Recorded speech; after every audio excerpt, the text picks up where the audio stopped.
حامدا و مسلیا قال اللہ تبارک و تعالی اعدلوا و اقرب للتقوی صدق اللہ مولانا العظیم۔ نہایت ہی واجب الاحترام محترم مقام عزت مآب ڈاکٹر نذیر احمد صاحب، ڈائریکٹر، محترم حضرت علامہ مولانا اشفاق حبیب صاحب، برادر محترم عبداللہ سلیم صاحب، اور واجب الاحترام علامہ محمد امین شہیدی زیدہ مجدہ، اور نہایت ہی واجب الاحترام اس موقر محترم اور معزز ادارہ کے طلباء و طالبات، آج کا حساس عنوان جو ملکی معاشی استحکام کے لیے حکمت عملی سیرت النبی صلی اللہ علیہ وآلہ وسلم کی روشنی میں،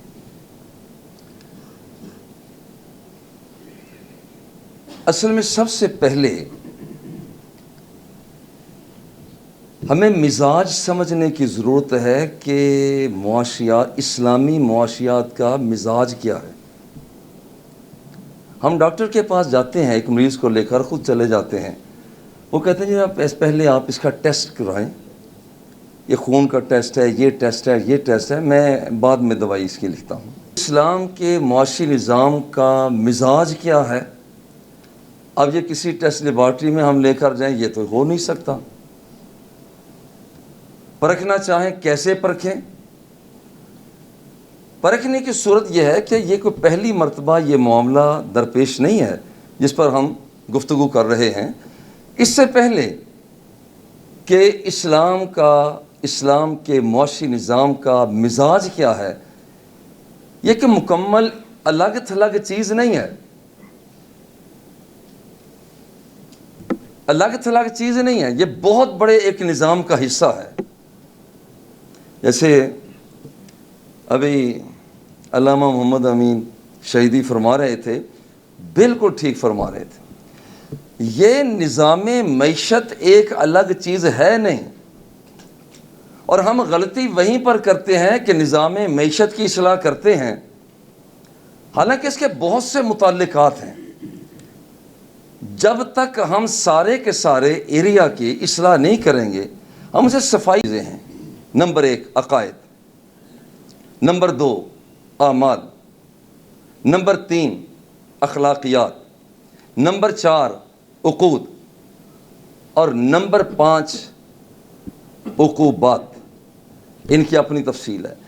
5 چیزیں، کوئی شخص یہ کہے کہ یہ 5 چیزیں یہاں پر اپنی جگہ پر جیسے ہوں سو ہوں، میں معیشت کو ٹھیک کر لوں، معیشت ٹھیک نہیں ہو سکتی۔ اور یہی سوال جب امام شاطبی سے رکھا گیا تو انہوں نے کہا کہ دیکھو، اگر آپ چاہتے ہیں کہ آپ کی درستی ہو جائے تو پھر آپ نے جو صحیح کرنا ہے وہ صحیح کریں، تو 5 چیزوں کو درست کریں۔ دین کی حفاظت کریں، نمبر 1۔ نمبر 2 نفس کی حفاظت کریں۔ نمبر 3 نسل کی حفاظت کریں۔ نمبر 4 مال کی حفاظت کریں، اور نمبر 5 عقل کی حفاظت کریں۔ جب تک یہ 5 چیزیں، امام شاطبی فرماتے ہیں، بہت بڑے اسلامی فلسفی ہیں، کہ جب تک ان 5 چیزوں کو تم محفوظ نہیں کرتے، تب تک کسی ایک چیز کو لے لو تو یاد رکھنا کہ دین کی خدمات مکمل نہیں ہو سکتی۔ یہی سوال کیا گیا حضرت شاہ ولی اللہ رحمہ اللہ، یہ بہت بڑے اسلامی فلسفی ہیں جنہوں نے ہمیں بہت سی کتابیں دیں، البدر البازغہ بطور خاص۔ اس کے اندر جب آپ سے پوچھا گیا کہ یہاں پر اب ہم کیا کریں، تو انہوں نے کہا کہ 4 چیزوں کا تحفظ دو۔ نمبر 1 تفہیم الشریعہ، بھائی شریعت سمجھاؤ تو صحیح کہ شریعت ہے کیا۔ دوسرے نمبر پر وہ بتاتے ہیں تحفیظ الشریعہ، کہ شریعت کے سارے جو عوامل ہیں ان کو تحفظ دو. اور تیسری بات وہ بتاتے ہیں حسب استعداد، بندے کو مکلف بنانا. تکلیف المکلف بحسب استعداد ہی، جتنی کیپیسٹی ہے بندے کی اس کے مطابق اس کو دوائی دی جائے، اس کے مطابق نظام چلایا جائے. اور چوتھی چیز وہ بتاتے ہیں کہ تنظیم الہوا، اپنی خواہشات کو اسلام کے زیر اثر لا کر منظم کیا جائے. اب یہ چار چیزیں ہیں. اور بالکل اسی طرح سے یہاں پر حضرت شاہ ولی اللہ فرماتے ہیں کہ یہ اصل مقصد ہے ارتفاق ثانی. ایک انہوں نے ٹرم استعمال کی ہے ارتفاق ثانی میں، کہ حکمت معاشیہ. نمبر 1 حکمت معاشیہ کا درست ہونا، نمبر 2 حکمت منزلیہ کا درست ہونا، اور نمبر 3 ہے حکمت اکتسابیہ کا درست ہونا. ہم معیشت کا جب لفظ بولتے ہیں فوراً ہمارے ذہن میں یہ بات آتی ہے کہ پیسوں کا آنا ہے، پیسوں کا جانا ہے، خریداری ہے، مال کی تعریف کیا ہے. پھر ہم دیکھتے ہیں کہ یہاں پر لین دین کے مسائل کیا ہیں، منڈیوں کے مسائل کیا ہیں، بین الاقوامی منڈی کیا ہے. ہم اس طرح چلے جاتے ہیں. حضرت شاہ ولی اللہ فرماتے ہیں یہ معیشت نہیں ہے، یہ تو معیشت کا ایک پرزہ ہے. معیشت کیا ہے جو کہا جاتا ہے کہ معیشت کا استحکام چاہیے؟ اگر معیشت کا یہ معنی ہو کہ رقم مالیات، یہ تو بھی مالیات اقتصادیات ہیں. یہ اقتصادیات ہیں جس پر تبصرے ہوتے ہیں کہ یا ایسا ہونا چاہیے، یہ سود ختم ہونا چاہیے، ہماری معیشت کو یوں ہونا. اصل معیشت یہ ہے بول چال سے لے کر کھانا پینا، کمائی، مزدوری، محنت، تعلیم، تعلم، تربیت، یہ ساری چیزیں جتنی زندگی کے اندر، اسی طرح سے گھر کے اندر زندگی، پڑوسی کے ساتھ معاملات، ہماری بلدیات کی سیاست، ملکی سیاست، بین الاقوامی سیاست، وہ سارے کا سارا اس کا حصہ ہے. مگر ہم جب معاشیات کی بات کرتے ہیں صرف ایک بات کو لے لیتے ہیں. اور اسی طرح سے معاشیات کا باقاعدہ حصہ ہے کہ ہم رسموں کی اصلاح کریں. باقاعدہ معاشیات کا حصہ ہے کہ ہم حجابات ثلاثہ، 3 حجابات ہیں، ہم اپنے ہی حجابات میں الجھ گئے، اپنے آپ کو ہی نہیں دیکھ پا رہے. ایک حجاب ہوتا ہے کوئی کسی کو نہ دیکھے، مگر یہ طبیعت کا حجاب کہ بندے کی اپنی طبیعت کا بھی آپ نے دیکھا بھئی کدھر گئے تھے، یہ برائی کی طرف کیوں گئے؟ بس یار طبیعت چاہ رہی تھی.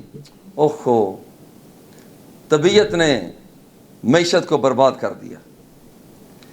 بھئی طبیعت بذات خود ایک حجاب ہے جو بندے اور مولا کے درمیان میں ایک پردہ حائل کر دیتی ہے. رسم و رواج، کتنے بڑے بڑے لوگ ہوتے ہیں، شیوخ ہوتے ہیں، مگر بیاہ شادی کے موقع پر بھئی یہ آپ نے کیا رسم کی، کیا کریں جناب، ہمارے گھر کے نظام سارے ایک طرف ہو گئے تو خاندان ایک طرف ہو گیا.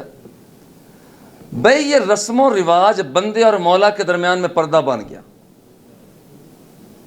معیشت برباد ہو گئی.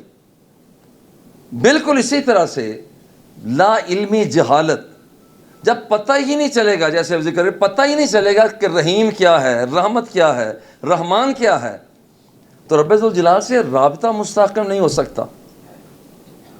اور بالکل اسی طرح سے یہاں پر اسلامی معیشت بذات خود ایک عبادت ہے.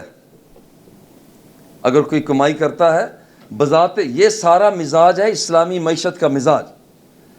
اسلامی معیشت کا مزاج ہے کہ بذات خود یہ عبادت ہے.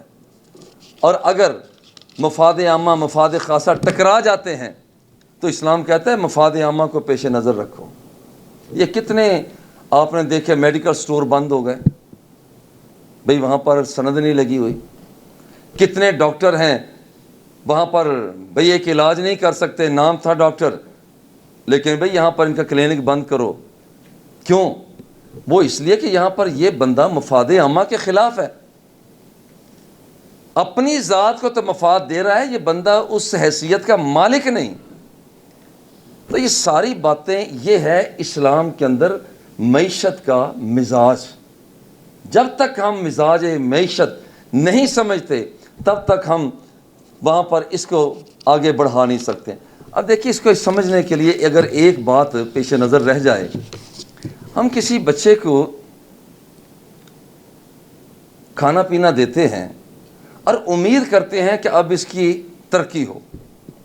اگر اس کا سر بڑھ رہا ہو، بہت سے کیسز آتے ہیں یہ سر بڑھ رہا ہے، بھئی بڑھوتری خود تو چاہتے ہو، تو سر بڑھ رہا ہے تو پھر کیا حرج ہے؟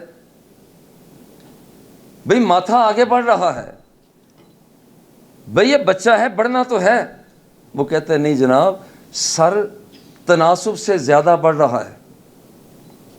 ایک آدمی کا ہاتھ موٹا تازہ ہو جائے، دوسرا اسی طرح کا رہے، تو ڈاکٹر کہتے ہیں یہ بیمار ہو گیا، اس کے علاج کی ضرورت ہے۔ جی معیشت ہو جائے ٹھیک، سیاست ہو خراب، اسلام اس کا قائل نہیں۔ جی معیشت ہو جائے ہماری، جی ڈی پی ہمارا بلندیوں پر چھو جائے، اور دوسری طرف ہماری تمدن کا ستیہ ناش ہو جائے۔ جی معیشت ہماری بہترین ہو جائے مگر گھر کی صورتحال اخلاقیات برباد ہو جائیں، بیوی سے لڑائی، بچوں سے لڑائی، بہن سے لڑائی، دوستوں سے لڑائی، بھئی یہ معاشیات نہیں ہے۔ معاشیات یہ ہے کہ ہر طرح کی ترقی، ہر طرح کی ترقی، بندے اور مولا کے درمیان کا ایک ایسا راستہ کہ ہر طرح کی ترقی، ہر طرح کی بڑھوتری ہو۔ اس سے حضرت شاہ ولی اللہ نے کہا ہے کہ یہ ہے اصل میں معیشت کی بہتری۔ اچھا بگاڑ کیسے آتا ہے؟ اب یہاں پر آپ ذرا غور کریں، ہماری ایک ہے نجی زندگی، ایک ہے سرکاری سطح کی زندگی۔ نجی زندگی میں بھی بہت سے مسائل معاملات ہیں، انفرادی زندگی اور اجتماعی زندگی۔ اس معاملہ میں شخصی زندگی میں، جب شخصی زندگی میں خدا داد صلاحیتوں کو ہم اچھے طریقے سے استعمال نہیں کرتے، یہ معیشت کی بربادی ہے۔ آپ ذرا تجزیہ کریں، میں آپ سے ایک بطور خاص کہتا ہوں، ہماری آنکھ بہک جائے، ذرا غور کریں، آنکھ بہک جائے، سماعت بہک جائے، جو چیز نہیں سننی تھی وہ سن لی، جو نہیں دیکھنی تھی دیکھ لی۔ اب اس کے بعد وہ شخص، اب یہاں پر جو 5 حواس تھے، چکھنے والی قوت، سونگھنے والی قوت، دیکھنے والی قوت، سننے والی قوت اور محسوس کرنے والی قوت، ان 5 قوتوں میں سے جب ایک قوت راہ راست سے ہٹ جاتی ہے، بندے کی معیشت برباد ہو جاتی۔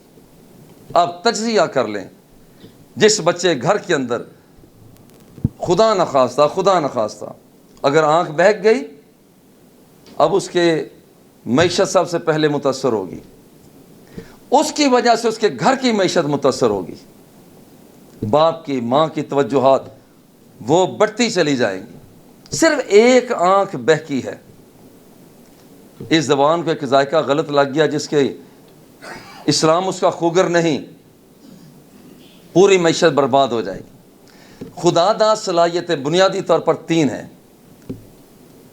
قوت عقلیہ، قوت غضبیہ اور قوت شہوانیہ۔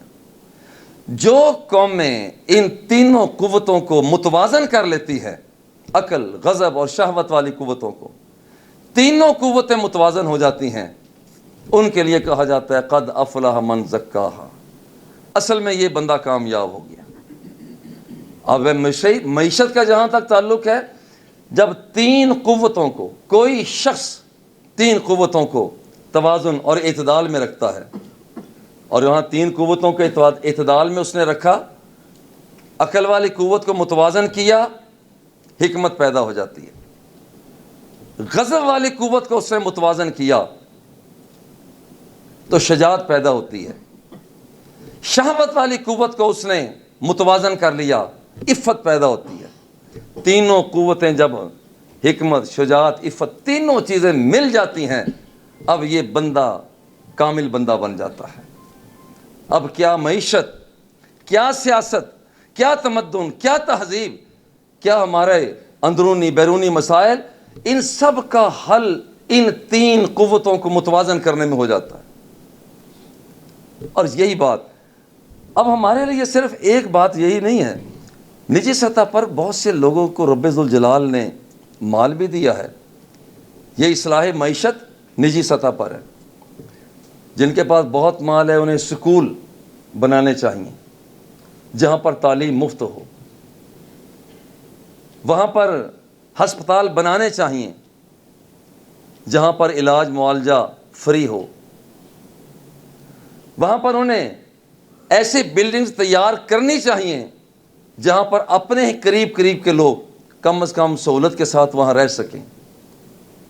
اور سادہ سے لفظوں میں اگر یہ بات بھی کہہ دی جائے کہ وہاں پر روٹی، کپڑا اور مکان یہ درست ہو جائے تو کوئی حرج کی بات نہیں ہے کہ یہاں پر یہ چیزیں جس وقت پنپتی ہیں تو پورے کا پورا معاشرہ اٹھ جاتا ہے۔ اور بگاڑ کا سبب جو سب سے پہلے پیدا ہوتا ہے وہ ہوتا ہے اپنے آپ کا اونچا کرنا۔ میں نظر آؤں، میں کوئی چیز ہوں، معیشت برباد ہو جاتی ہے۔ بچے بچیاں ہمارے بیٹھے ہوئے ہیں، بھائی عبداللہ صاحب ان سے مخاطب بھی ہو رہے تھے، اور ویسے میں یہ کہوں کہ شیخ ان کا امتحان بھی ہے، اور میں تو کہتا ہوں کہ 100/100 نمبر ان کے، یہ اس لیے کہ یہ ان کا کوئی شک نہیں کہ مزاج ہوتا ہے، آپ کا مزاج مختلف ہوتا ہے، مگر ایسی باتوں کو خوب غور و خوض کے ساتھ سننا، جب سے میں دیکھ رہا ہوں بڑے پیار سے سن رہے ہیں، یہ آپ کی ہمت ہے۔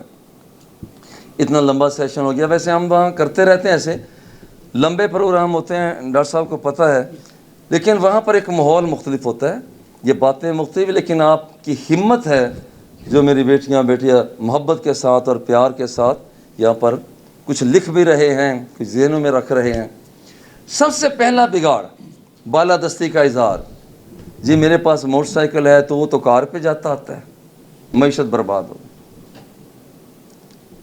معیشت برباد ہو گئی۔ اب اس سلسلہ میں ذرا غور کریں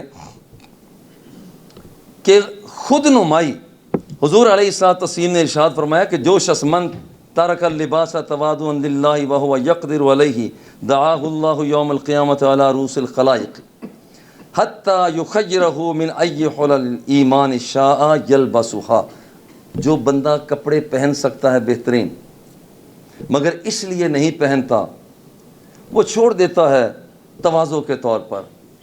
یہ معیشت کا ایک حصہ تواضع کے طور پر چھوڑ دیتا ہے کہ میرا اللہ راضی ہو جائے۔ قیامت کے دن رب ذوالجلال دسیوں نہیں، بیسیوں نہیں، سینکڑوں، ہزاروں لباس اس کے سامنے رکھے گا۔ میرے بندے، تو نے میرے خاطر تواضع کرتے ہوئے بہترین لباس کو چھوڑا، اب میں رب ہو کر تمہیں حکم دیتا ہوں جس لباس کا انتخاب کرنا چاہتا ہے کر لے۔ یہ معیشت۔ اب دیکھیے یہاں پر جس وقت ہم، یہ ہوتا ہے کہ بالادستی کا رجحان ہو، بالادستی کا رجحان بندے کو برباد کر دیتا ہے۔ جتنے وہاں پڑھنے والے، پڑھانے والے، سننے سنانے والے، بالادستی کا اظہار نہ کیا جائے۔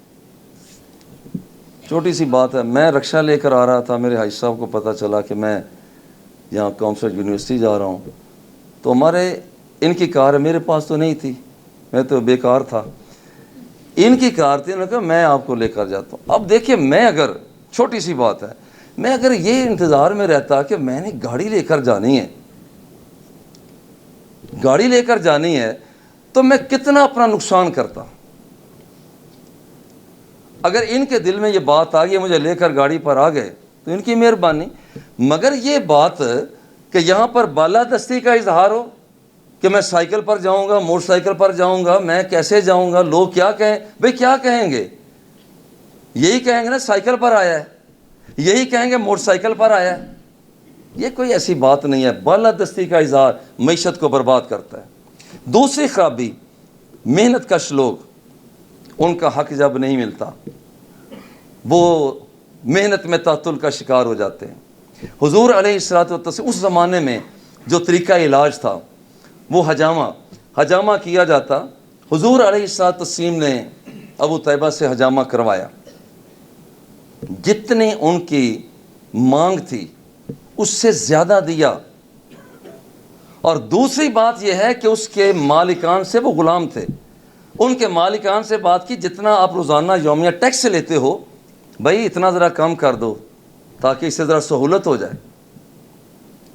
اب دیکھیے جس کا مطلب یہ ہے کہ دوسری خرابی ہماری معیشت میں جو آتی ہے وہ آتی ہے کہ کام کرنے والے بندے کو اس کے کام کے حوالے سے کچھ نہ دیا جائے, وہ کمزور پڑ جاتا ہے.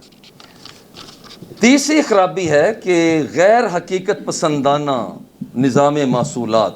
آج چلے جائیں, جو لوگ ہماری پالیسیاں بناتے ہیں کہ اس سے اتنا وصول کیا جائے, اتنا وصول کیا, ٹیکس اتنا لیا جائے, بھائی ان کے کاغذات میں تھیوری اور چیز ہے, پریکٹیکل لائف اور چیز ہے. ان لوگوں کے ساتھ وہ لوگ بیٹھے ہونے چاہیے جو واقعتاً حقیقت کی زندگی بسر کر رہے ہیں. انہیں نہیں پتہ ہوتا, پالیسی بنا دی. اور اس حوالہ سے یہاں پر جب غیر حقیقت پسندانہ وہ نظام محصولات آتا ہے, چوری یہاں سے بڑھتی ہے, ڈکیتی یہاں سے بڑھتی ہے, غور کریں. اور بالکل اسی طرح سے رشوت یہیں سے جنم لیتی ہے. بھائی وہ کہتے ہیں جی 10 لاکھ جو وہاں جمع کرانا ہے 5 لاکھ نیچے دے کر اپنا کام پورا کرو. 5 لاکھ کدھر گیا؟ گورنمنٹ کو کیا فائدہ ہوا؟ اگر حقیقت پسندانہ پالیسی ہوتی تو یہ 10 لاکھ نہیں, چلو 5 لاکھ پہلے کیا جاتا, 5 لاکھ کا 5 لاکھ گورنمنٹ کے کھاتے میں نہ چلا جاتا. حضور علیہ الصلوۃ والتسلیم نے جس وقت حضرت معاذ بن جبل رضی اللہ تعالیٰ عنہ کو یمن کی طرف بھیجا تو بطور خاص ایک جملہ عطا فرمایا, ایاک وکرائم اموالہم, یاد رکھنا ان کے قیمتی مال وصول نہ کرنا. اور قیمتی مال وصول نہ کرنا تاکہ وہ تنگ نہ ہوں, پریشان نہ ہوں. آپ ان سے مال تو لینا ہی ہے لیکن قیمتی مال کو وصول نہ کرنا, پالیسی ایسی ہونی. اور چوتھا سبب وہ ہمارے دفتری اخراجات کی ناہمواری. آپ چلے جائیں, ابھی آپ چلے جائیں ہمارے جتنے بھی دفاتر ہیں وہاں پر ہمارے اخراجات میں ناہمواری پیدا ہو گئی. گورنمنٹ کا یہ کام ہے, یہ جتنی چیزیں ہیں کچھ انفرادی سطح کی ہیں اور کچھ گورنمنٹ کی سطح کی کرنے کی ہیں, لیکن ہم اس یہ کہہ کر چھوٹ نہیں سکتے ہیں کہ جی گورنمنٹ نے ہمیں پابند نہیں کیا تھا اس لیے ہم اپنی معیشت کو درست نہیں کر سکے. بھائی ایسا نہیں, ہم اپنے کم از کم انفرادی طور پر حواس خمسہ ظاہرہ کو, حواس خمسہ باطنہ کو وہ تو صحیح چلا سکتے ہیں. وہاں تو گورنمنٹ نے آ کر وہاں پر ٹھیک نہیں کرنا کہ یہ کرو یہ کرو. اور یہ ناہمواری جو اخراجات میں پیدا ہوتی ہے یہ چھوٹے افسر بڑوں کو راضی کرنے کے لیے. میں معذرت کے ساتھ ایک پٹواری صاحب سے بات ہو گئی, میں نے کہا یار آپ کی کیا مصروفیت ہوتی؟ کہتا جی کوئی نہ بھی مصروفیت ہو, ہماری بہت مصروفیت ہے. کیا مصروفیت ہے؟ کہ جی ہماری مصروفیت کوئی شہر میں آ جائے, کوئی ہمارے علاقے کے اندر آ جائے, کوئی ایسی پارٹی وہ برسر اقتدار جو بھی ہوں صحیح, کہ جناب سب سے پہلے ان کا اہتمام ہمیں کرنا پڑتا ہے. اب ذرا غور کرے, یہ میرا محترم بھائی پٹواری صاحب کیا یہ اپنی جیب سے 3 لاکھ روپیہ لگائے گا؟ بھائی معیشت کا بیڑا غرق تو گورنمنٹ نے کر دیا, برباد کر کے رکھ دیا کہ جس وقت یہ کنٹرول نہیں, خود جب یہ کہہ دیا جائے بھی میں آ رہا ہوں بھئی یہ اہتمام نہیں ہوگا. سادہ سی بات ہے. میں نے اپنے ایک استاد محترم انہیں دیکھا کہ وہ باقاعدہ, جب میں پی ایچ ڈی کر رہا تھا, وہ باقاعدہ ٹفن میں اپنی روٹی لے کر آتے, ٹفن کے اندر اپنی باقاعدہ روٹی لے کر آتے. میں اتنا متاثر ہوا, اور انہیں کوئی ایسی بات نہیں, بیٹھے ہوئے بھئی آ جائے کھانا کھا لیں, کھا رہے ہیں. یہ سادگی تھی. ہم نے اپنی معیشت کو برباد ہم خود کر رہے ہیں. اور جس وقت اخراجات ہیں, حضرت عمر رضی اللہ تعالی عنہ آپ نے بتایا تھا کہ خبردار کوئی شخص دربان کھڑا نہ کرے, کوئی شخص دربان کھڑا نہ کرے. اب ہوا کیا؟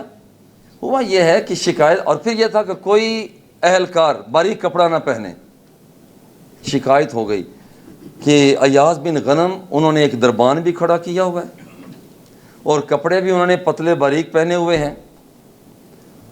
حضرت محمد بن مسلمہ سے کہا کہ جاؤ ذرا ریکی کرو، اگر ایسا ہے تو اسے لے آؤ. مصر کے حاکم، مصر میں ان کو دیکھا گیا تو کپڑا انہوں نے معیار سے ہٹ کر پہنا ہوا. سرکاری افسر ہیں، پابندی تھی کہ یہ ایسا کپڑا نہیں پہن سکتے. بھئی یہاں دربان نہیں کھڑا کیا ہوا تھا. آ گئے، حضرت عمر رضی اللہ تعالی عنہ کی بارگاہ میں پیش کیا گیا. کہا کہ یہ 2 چیزیں منع تھی، تم نے ایسا کیوں کیا؟ جب کوئی جواب نہ بن پایا، ایک موٹا کپڑا رکھا ہوا تھا، جبہ. کہا کہ یہ قمیص اتارو، قمیص اتروا لی، موٹا جبہ پہنا دیا گیا. یہ سرکاری افسر کے ساتھ وائلیشن کرنے پر جو کچھ ہو رہا ہے. اور قریب بکریاں بندھی ہوئی ہیں. ایک ڈنڈا لیا، کہا جی یہ لو پکڑو ڈنڈا، وہ بکریاں کھڑی ہیں اور یہ تمہارا لباس ہے، جنگل میں چلے جاؤ. پہلے بھی تم بکریاں چرایا کرتے تھے، اب بھی تم بکریاں ہی چراؤ. یارو جب یہ احتساب کا یہ معاملہ ہوگا، جب اخراجات جتنے آگے بڑھ رہے ہوں گے وہ ایک مقام تک رہیں گے، تو پھر یہ معیشت کیسے درست نہیں ہوگی؟ دیکھیں اسلام آباد کے اندر بہت بڑی کانفرنس ہوئی اسی حوالہ سے، مگر عجیب بات ہے کہ معیشت کو مستحکم کرتے کرتے ہم معیشت کو برباد کر دیتے ہیں. میں محبت اور پیار، کیا وہ جو کانفرنس ہوئی، کیا وہ واقعتاً وہاں پر معیشت کے استحکام کے حوالہ سے وہاں سارے معاملات نمٹائے گئے؟ معیشت تو وہاں خراب ہم نے خود کر دی. اور یہ ایسا ہی ہے جیسے ایک آدمی باہر جا رہا تھا تو اندر سے بڑے شور کی آواز آ رہی تھی. باہر کسی نے پوچھا یار یہ بہت شور کی آواز آ رہی ہے اندر سے، اس حال میں کیا مسئلہ کیا ہے؟ انہوں نے کہا جی اندر اصل میں ایک سیمینار ہو رہا ہے. اچھا، کس عنوان پر؟ یہ سیمینار ہو رہا ہے خاموشی کے فوائد. خاموشی کے فوائد پر یہ سیمینار ہو رہا ہے. آواز باہر تک جا رہی ہے. بھائی معیشت کی ہم بات مرکزی سطح پر، یہ تو میں کہتا ہوں خوش نصیبی ہے ڈاکٹر صاحب، یہ باہمت لوگ ہیں. ویسے یہ ایسے پروگرام کو رکھنا یہ ہمت کی بات ہے، کوئی شک نہیں. اور یارو تباہ تو ہم نے اپنی معیشت کو خود کر دیا اور اپنے ہاتھوں سے اپنی کٹیا کو آگ لگا دی. ہم نے اپنے مکان کو خود گرا کے رکھ دیا. یہ جتنی چیزیں میں نے عرض کی ہیں، دیکھیں یہ ہمارے اندر پائی جاتی ہیں، ڈھونڈنے کی ضرورت نہیں ہے. غیر قانونی کاروبار، یہ ایک 5واں سبب جو ہے، اور آخری بات میں عرض کر لوں، ذخیرہ اندوزی کا بڑا ذکر ہوا. اب دیکھیے پرانی ایک ٹرم استعمال ہوتی ہے تلقی جلب. وہ یہ ہے سب کہ یہاں پر ایک آدمی کو باہر سے پتہ نہ چلنے دیا جائے، وہ جو بیچنے کے لیے شہر کی طرف آ رہا ہے، وہ اس پر ریٹس کو ذرا مخفی رکھا جائے اور وہاں سے خرید کر اور پھر منڈی میں آ کر مہنگے داموں بیچ دیا جائے. پورا معاشرہ متاثر ہوتا ہے. اسلام فرماتا ہے خبردار ایسا نہ کرنا، اسے منڈی میں آنے دو. پرانے زمانے میں بے ملامسہ، بے مناوضہ کہا جاتا تھا. جس چیز پر ہاتھ لگ جاتا دکاندار کہتا ہے بس یہ تیری ہو گئی. او بھائی میں نے تو یہ نہیں لینی، بس ہو گئی تیری. اب دیکھو کتنا بڑا نقصان، جس کے اندر معاشرت برباد ہوتی ہو اسلام اس کو مسترد کرتا ہے. اسی طرح سمگلنگ، اور یہ ابھی آپ ذرا غور کریں، نوجوان ہیں ماشاءاللہ، امیزون کا استعمال بھی آپ کرتے ہیں، جس سے ہم رابطہ قائم کرتے ہیں. بھئی ہمیں یہ چیز چاہیے، بھئی اس کے اپنے قبضے میں نہیں ہے، اس کے اپنے قبضے میں نہیں ہے. اس نے آگے رابطہ کر کے کہنا ہے اس پتے پر پہنچا دو، پیسے اس نے وصول کر لینے ہیں، چیز وہاں پہنچ گئی. بھئی اسلام تو اس کی مخالفت کرتا ہے کہ پہلے تمہارے پاس وہ چیز ہونی چاہیے. یہ بیچنا چاہتے بھئی میرے پاس یہ چیز ہے. یہ معیشت کے اندر ہم کتنے، جسے ہم کہتے ہیں کہ یہاں بے قبل القبض، وہ بھی ہمارے پاس آئی نہیں، ہم نے آگے سے آگے بیچ دی، آگے سے آگے بیچ دی. یہ ہنڈی کا کاروبار کتنا فروغ پاتا ہے، کالا دھن اس سے کتنا فروغ پاتا ہے. ہماری معیشت یہاں پر ہمارے خلاصہ ساری بات کا یہ ہے، کچھ ہے انفرادی معاملات اور کچھ ہے اجتماعی۔ انفرادی طور پر ہم چاہیں معیشت کے اندر معیشت باقاعدہ مضبوط معیشت کا حصہ بننا چاہیں، حواس خمسہ ظاہرہ، چکھنے، سونگھنے، دیکھنے، سننے، محسوس کرنے والی قوتوں کو اعتدال میں کرنا۔ 5 حواس باطنہ، وہ اس سے مشترک ہے، خیال ہے، وہم ہے، حافظہ ہے اور متصرفہ۔ ان قوتوں کو اللہ اور اس کے رسول کے حکموں کے مطابق چلانا۔ اور پھر یہ ہے دین، نفس، نسل، مال اور عقل کی حفاظت کرنا، شریعت کو سمجھانا، شریعت کو محفوظ کرنا اور لیاقتوں اور صلاحیتوں کے مطابق، استعداد کے مطابق کسی پر بوجھ ڈالنا، یہ ضروریات میں ہے۔ اور اجتماعی سطح پر جہاں پر کہ محکمہ یا گورنمنٹ جہاں پر انوالو ہوتی ہے، اس میں یہ جن 5 چیزوں کا ذکر کیا گیا کہ یہاں پر یہ ایک نقائص ہیں، اسلامی مزاج سمجھنے کی ضرورت ہے کہ معاشیات ہے کیا۔ پیسہ آنا جانا یہی معاشیات نہیں ہے، اصل معاشیات یہ ہے کہ ساری زندگی کا نظام درست ہو جائے۔ اور ان لفظوں کے ساتھ اپنی بات کو مکمل کروں گا، یہ ساری چیزوں کا حال مٹا دے اپنی ہستی کو، اگر کچھ مرتبہ چاہے کہ دانہ خاک میں مل کر گل و گلزار ہوتا ہے۔ تخت سکندری پہ وہ تھوکتے نہیں ہیں، بستر لگا ہوا ہے جن کا تیری گلی میں۔ وصلی اللہ تعالی علی حبیبہ و آلہ و اصحابہ اجمعین۔